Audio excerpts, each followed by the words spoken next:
السلام علیکم۔ آج پیر ہے فروری کی 14 تاریخ۔ پاکستان میں سر شام کے 7، بھارت میں 7:30 اور یہاں ہمارے اسٹوڈیوز کی گھڑیوں میں صبح کے 9 بج رہے ہیں۔ وائس آف امریکہ واشنگٹن کی اردو سروس سے میں ہوں خالد حمید، خبروں کے ایک بلٹن کے ساتھ۔ امریکہ کے صدر جو بائیڈن نے جمعے کو ایک ایگزیکٹو آرڈر پر دستخط کیے تھے، جس کے تحت امریکی حکومت کی جانب سے افغانستان کے مرکزی بینک کے منجمد کیے جانے والے $7 ارب کے اثاثے 2 برابر حصوں میں تقسیم کر دیے جائیں گے۔ حکم نامے میں امریکی مالیاتی اداروں سے کہا گیا ہے کہ وہ منجمد اثاثوں میں سے $3.5 ارب اقوام متحدہ کی زیر نگرانی ایک ٹرسٹ فنڈ میں منتقل کریں، جسے افغان عوام کی امداد اور انہیں بنیادی ضروریات کی فراہمی کے لیے استعمال کیا جائے گا۔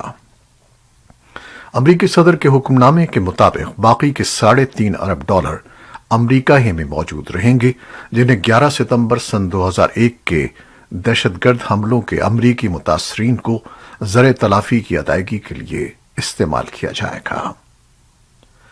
افغانستان میں خواتین کارکنوں نے امریکی صدر جو بائیڈن کے نام ایک کھلے خط میں ان سے درخواست کی کہ وہ 9/11 حملوں کے متاثرین کے لیے افغان منجمد اثاثوں کا ایک حصہ مختص کرنے کے اپنے فیصلے پر نظر ثانی کریں۔ ان کا کہنا تھا کہ افغان بھی دہشت گردی کا شکار ہیں اور یہ فیصلہ انتہائی غیر منصفانہ ہے۔ خط سوشل میڈیا پر بھی سامنے آیا ہے۔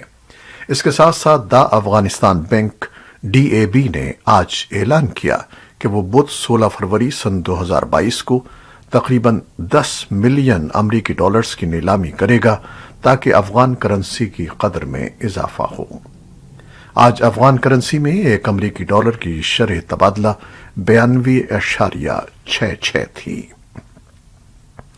افغانستان کے لیے پاکستان کے خصوصی ایلچی محمد صادق کے مطابق افغانستان کے غیر ملکی بینکوں میں منجمد ذخائر کے بارے میں پاکستان کا اصولی موقف یہ ہے کہ یہ افغان قوم کی ملکیت ہیں اور انہیں جاری کیا جانا چاہیے۔ افغان فنڈز کا استعمال افغانستان کا خود مختار فیصلہ ہونا چاہیے۔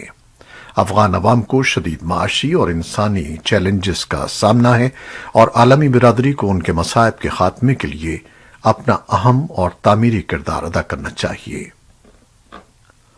افغانستان کے سابق صدر حامد کرزئی نے اتوار کو طالبان حکمرانوں سے اتفاق کرتے ہوئے امریکہ پر زور دیا کہ وہ ان کے ملک کے غیر ملکی منجمد اثاثوں میں سے نصف کو 11 ستمبر سن 2001 کی دہشت گردی کے متاثرین کے خاندانوں کے لیے مختص کرنے کی اجازت دینے کے اپنے فیصلے پر نظر ثانی کرے۔ کرزئی نے کابل میں ایک نیوز کانفرنس سے خطاب کرتے ہوئے کہا کہ افغانستان کے لوگ 11 ستمبر کے سانحے میں اپنی جانوں سے ہاتھ دھونے والوں کے خاندانوں اور پیاروں کے دکھ میں برابر کے شریک ہیں۔ طالبان حکام نے یک طرفہ امریکی اقدام کی مذمت کرتے ہوئے سخت الفاظ استعمال کیے ہیں۔ اقوام متحدہ میں طالبان کے مستقل نمائندے سہیل شاہین نے اتوار کو اپنی حکومت کی جانب سے واشنگٹن سے افغان فنڈز جاری کرنے کے مطالبے کو دہراتے ہوئے کہا کہ انہیں کسی اور مقصد کے لیے استعمال کرنا ناقابل قبول ہے۔ امریکی حکام نے کہا ہے کہ بائیڈن کا ایگزیکٹو آرڈر افغانستان کے لوگوں تک فنڈز پہنچانے کے لیے ایک راستہ فراہم کرنے کے لیے تیار کیا گیا ہے، جبکہ انہیں طالبان کے بدنیت ایکٹرز کے ہاتھوں سے دور رکھنا مقصود ہے۔ ناقدین کا کہنا ہے کہ امریکہ کی جانب سے افغان فنڈز کو منجمد کرنے سے تنازعات کے شکار ملک میں پہلے ہی سے خراب انسانی صورتحال مزید خراب ہو گئی ہے اور اس کی غیر ملکی امداد پر منحصر معیشت تباہی کے دہانے پر ہے۔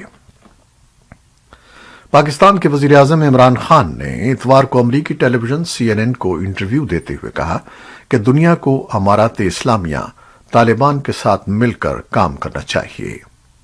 ان کا کہنا تھا کہ کیا اس وقت طالبان کا کوئی متبادل ہے؟ نہیں، وہ نہیں ہے۔ عمران خان نے کہا کہ اس وقت ہمارے پاس واحد متبادل ان کے ساتھ کام کرنا ہے۔ ایران کے وزیر خارجہ ڈاکٹر احمد وحیدی ایک 9 رکنی ایرانی وفد کے ہمراہ پاکستان کے ایک روزہ دورے پر پیر کو اسلام آباد پہنچے۔ ایرانی وزیر داخلہ پاکستان کے وزیر داخلہ شیخ رشید احمد کی دعوت پر پاکستان کا دورہ کر رہے ہیں۔ پاکستان کے سرکاری میڈیا کے مطابق ایک روزہ دورے میں ڈاکٹر وحیدی پاکستانی ہم منصب شیخ رشید سے ملاقات کے علاوہ وزیر اعظم عمران خان اور کئی دیگر اہم پاکستانی عہدیداروں سے ملاقاتیں کریں گے۔ بات چیت کے دوران قیدیوں کے تبادلے اور بارڈر مینجمنٹ کے امور پر تبادلہ خیال ہوگا۔ حال ہی میں بلوچستان میں ہونے والے عسکریت پسندوں کے واقعات کے بعد مبصرین ایرانی وزیر داخلہ کے دورے کو اہم قرار دے رہے ہیں۔ صدر جو بائیڈن نے ہفتے کے روز صدر ولادیمیر پوٹن کے ساتھ ایک کال میں ایک بار پھر خبردار کیا کہ یوکرین پر حملے کے فوری اور سنگین نتائج برآمد ہوں گے۔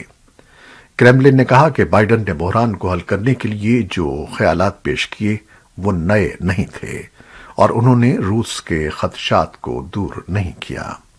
اس سے پہلے امریکی محکمہ خارجہ نے ایک ٹریول ایڈوائزری جاری کی ہے جس میں امریکیوں کو یوکرین سے نکل جانے اور ملک کا سفر کرنے سے گریز کرنے کی تنبیہ کی گئی ہے۔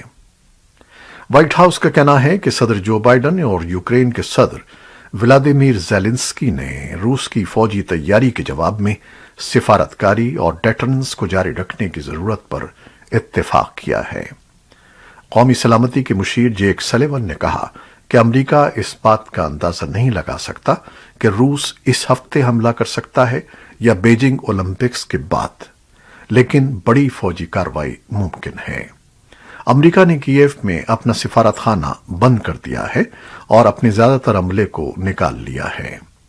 آسٹریلیا اور کینیڈا نے اعلان کیا ہے کہ وہ اپنے سفارت خانے لیف میں منتقل کر رہے ہیں جو یوکرین کا فوجی اڈہ بھی ہے۔ یوکرین کے صدر ولادیمیر زیلنسکی آج پیر کو کیف میں جرمن چانسلر اولف شولز سے بات چیت کر رہے ہیں، جبکہ مغربی رہنما روسی حملے کے خدشے کے تناظر میں یوکرین کے ساتھ اظہار یکجہتی کر رہے ہیں۔ شولز نے اتوار کو صحافیوں کو بتایا کہ یوکرین کے ساتھ سرحد پر روس کی طرف سے فوجیوں کی تعیناتی ایک انتہائی سنگین خطرہ ہے اور ان کا پیر کے روز کیف کا دورہ اور منگل کے روز روسی صدر ولادیمیر پوٹن کے ساتھ ملاقات یورپی میں امن کو یقینی بنانے کا حل تلاش کرنے کی ایک کوشش ہے۔ یوکرین نے اتوار کے روز درخواست کی کہ روس اور یورپ میں سلامتی اور تعاون کی تنظیم OSCE کے دیگر ارکان 2 دن کے اندر ایک اجلاس میں روسی فوجیوں کی نقل و حرکت پر تبادلہ خیال کریں گے۔ یوکرین کے وزیر خارجہ دمیتری کولیبا نے ٹویٹ کیا کہ اگر روس OSCE کی سلامتی کے ناقابل تقسیم ہونے کے بارے میں بات کرتا ہے تو اسے کشیدگی کو کم کرنے اور سب کے لیے سلامتی کو یقینی بنانے کے لیے فوجی شفافیت کے لیے اپنی وابستگی کو پورا کرنا چاہیے۔ USCE میں امریکی مشن نے اپنی حمایت کا اظہار کرتے ہوئے اپنے پیغام میں کہا کہ اب شفافیت کا وقت آ گیا ہے۔ ادھر روس نے یوکرین پر حملہ کرنے کے کسی منصوبے کی تردید کی ہے۔ اسرائیلی پولیس نے مشرقی یروشلم کے ایک محلے میں انتہا پسند یہودی کارکنوں اور فلسطینی باشندوں کے درمیان تشدد کو روکنے کی کوشش کی ہے۔ بدامنی کی یہ صورتحال اتوار کو دیر گئے شیخ جراح میں ہوئی۔ یہ وہی علاقہ ہے جہاں گزشتہ سال ہونے والی جھڑپوں کے نتیجے میں غزہ کی پٹی میں اسرائیل اور حماس کے عسکریت پسندوں کے درمیان 11 روزہ جنگ کا آغاز ہو گیا تھا۔ تشدد کا آغاز ہفتے کو دیر گئے ایک یہودی آبادکار کے گھر کو نظر آتش کرنے کے بعد ہوا۔ ایک الٹرا نیشنلسٹ اسرائیلی قانون ساز اتوار کو صبح سویرے وہاں پہنچے اور وہاں ایک عارضی دفتر کھولا جس سے مقامی رہائشی مشتعل ہو گئے۔ فلسطینی مظاہرین کو منتشر کرنے کے لیے پولیس کی گاڑیوں نے گندے پانی کا چھڑکاؤ کیا۔ افسروں نے اسرائیلی قوم پرستوں کے ساتھ ہاتھا پائی بھی کی۔ کم از کم 12 افراد کو گرفتار کیا گیا۔ اقوام متحدہ نے اتوار کو کہا ہے کہ جنگ زدہ یمن کے جنوب میں ان کے عملے کے 5 ارکان کو اغوا کر لیا گیا ہے۔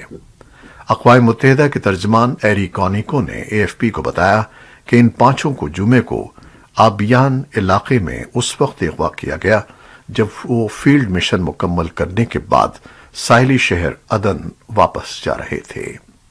کانیکو نے مزید کہا کہ اقوام متحدہ ان کی رہائی کو یقینی بنانے کے لیے حکام کے ساتھ قریبی رابطے میں ہے۔ فوری طور پر یہ واضح نہیں ہو سکا کہ اقوام متحدہ کے عملے کو کس نے اغوا کیا تھا۔ پاکستان کے صوبہ پنجاب میں مبینہ توہین مذہب کے الزام پر ہجوم کے ہاتھوں شہری کی ہلاکت کا ایک اور واقعہ پیش آیا ہے، جس کی ابتدائی رپورٹ وزیر اعلیٰ پنجاب کو پیش کر دی گئی ہے۔ پنجاب کے ضلع خانیوال کے علاقے تلمبہ میں ہفتے کو ہجوم نے ایک شخص پر توہین مذہب کا الزام لگاتے ہوئے اسے تشدد کر کے ہلاک کر دیا تھا۔ پنجاب پولیس کے انسپکٹر جنرل راؤ سردار علی خان نے اتوار کو اس واقعے کی رپورٹ وزیر اعلیٰ عثمان بزدار کو پیش کی۔ پولیس نے واقعے میں ملوث 65 مشتبہ افراد کو حراست میں لے لیا ہے، جن میں مرکزی ملزمان بھی شامل ہیں۔ مزید ملزمان کی گرفتاری کے لیے چھاپے مارے جا رہے ہیں۔ وائس آف امریکہ سے گفتگو کرتے ہوئے پولیس حکام نے بتایا کہ ملزمان کی شناخت اور ان کے کردار کا تعین واقعے کی دستیاب فوٹیجز اور فرانزک جائزے کی مدد سے کیا جائے گا۔ اسلام آباد ہائی کورٹ میں لاپتہ صحافی مدثر نارو کیس کی سماعت کے دوران چیف جسٹس اطہر من اللہ کا کہنا ہے کہ کیا کوئی ایسا قانون ہے کہ ریاست کسی کو بھی اٹھا لے۔ ان کا کہنا تھا کہ اگر حراستی مراکز ہیں تو اس سے لگتا ہے کہ یہ ریاست کی پالیسی ہے۔ ایڈیشنل اٹارنی جنرل قاسم ودود نے عدالت میں اس بات کی تردید کرتے ہوئے کہا کہ ریاست کی ایسی کوئی پالیسی نہیں ہے، جس پر لاپتہ افراد کے وکیل کرنل ریٹائرڈ انعام الرحیم نے کہا کہ ایڈیشنل اٹارنی جنرل کا بیان غلط ہے۔ ملک میں ابھی 2252 افراد لاپتہ ہیں۔ مدثر نارو کیس کی سماعت کے دوران عدالت نے جبری گمشدگیوں کے کمیشن کو آئندہ سماعت سے قبل رپورٹ جمع کرانے کا حکم دیتے ہوئے کیس کی سماعت 28 فروری تک ملتوی کر دی۔ عدالت نے اٹارنی جنرل کو آئندہ سماعت پر پیش ہو کر معاونت کی ہدایت بھی کی ہے۔ خیبر پختونخوا کے 17 اضلاع میں بلدیاتی انتخابات کا پہلا مرحلہ اتوار کو مکمل ہوا اور غیر سرکاری اور غیر حتمی نتائج کے مطابق 19 دسمبر کی نسبت 13 فروری کو ہونے والے انتخابات میں حکمراں جماعت پاکستان تحریک انصاف کی مقبولیت میں اضافہ دیکھنے میں آ رہا ہے۔ اتوار کے روز ہونے والے انتخابات میں حکمراں جماعت کے امیدوار ڈیرہ اسماعیل خان کے سٹی میئر سمیت 4 اہم عہدوں پر کامیاب ہوئے ہیں۔ مجموعی طور پر 17 اضلاع کی 66 اہم نشستوں پر حزب اختلاف کی جماعت جمعیت العلماء اسلام فے کو 23 نشستوں پر برتری حاصل ہے، جبکہ پاکستان تحریک انصاف 18 نشستوں کے ساتھ دوسرے نمبر پر ہے۔ پاکستان تحریک انصاف کو ایک ایسے وقت پذیرائی حاصل ہوئی ہے جب حزب اختلاف میں شامل جماعتوں کے رہنما عمران خان کی حکومت کے خلاف متحد ہو رہے ہیں۔ کورونا وائرس سے متعلق خبریں۔ بھارت کی ایک دوا ساز کمپنی نے دعویٰ کیا ہے کہ اس نے کورونا وائرس کو پھیپھڑوں تک پہنچنے سے روکنے والا ایک نیزل اسپرے تیار کیا ہے جو بزرگوں اور کم قوت مدافعت رکھنے والے افراد کے لیے فائدہ مند ہے۔ بھارتی ذرائع ابلاغ کی رپورٹس کے مطابق بھارتی دوا ساز کمپنی گلین مارک نے Canadian company sanitizer research and development کے اشتراک سے فیبی اسپرے کے نام سے نیزل اسپرے تیار کیا ہے۔ کمپنی کا دعویٰ ہے کہ اس نیزل اسپرے کو لانچ کرنے سے قبل کورونا سے متاثرہ 306 افراد پر فیز 3 کلینکل ٹرائلز کیے گئے، جس میں ثابت ہوا کہ یہ اسپرے ان بالغ مریضوں کے لیے فائدہ مند تھا جو ہسپتال میں زیر علاج نہیں تھے۔ فرانس میں رواں ماہ 28 فروری سے کورونا وائرس کے سبب نافذ کردہ پابندیوں میں نرمی کرتے ہوئے انڈور تقریبات میں فیس ماسک کی پابندی ختم کرنے کا اعلان کر دیا گیا ہے۔ وزارت صحت کا کہنا ہے کہ ملک میں کورونا کیسز میں مسلسل کمی آ رہی ہے۔ امریکہ اور کینیڈا کے درمیان مصروف ترین بارڈر کراسنگ ایک ہفتے بند رہنے کے بعد دوبارہ کھل گئی ہے، جو کووڈ پابندیوں پر احتجاج کے نتیجے میں بند تھی۔ کینیڈا کے حکام دارالحکومت آٹوا میں ایک بڑے مظاہرے پر کارروائی نہیں کر رہے۔ ڈیٹرائٹ انٹرنیشنل برج کمپنی نے اتوار کو دیر گئے ایک بیان میں کہا کہ ایمبیسڈر برج اب مکمل طور پر کھلا ہے، جس سے کینیڈا اور امریکی معیشتوں کے درمیان تجارتی نقل و حرکت آزادانہ طور پر شروع ہو سکتی ہے۔ کینیڈا کی طرف سے ناکہ بندی نے دونوں ممالک میں کاروبار کو متاثر کیا تھا۔ بین الاقوامی ایٹمی توانائی ایجنسی کی ایک ٹیم جاپان کے تباہ شدہ فوکوشیما جوہری پلانٹ سے ٹریٹ شدہ تابکار پانی کو سمندر میں چھوڑنے کے اپنے منصوبے کا جائزہ لے رہی ہے۔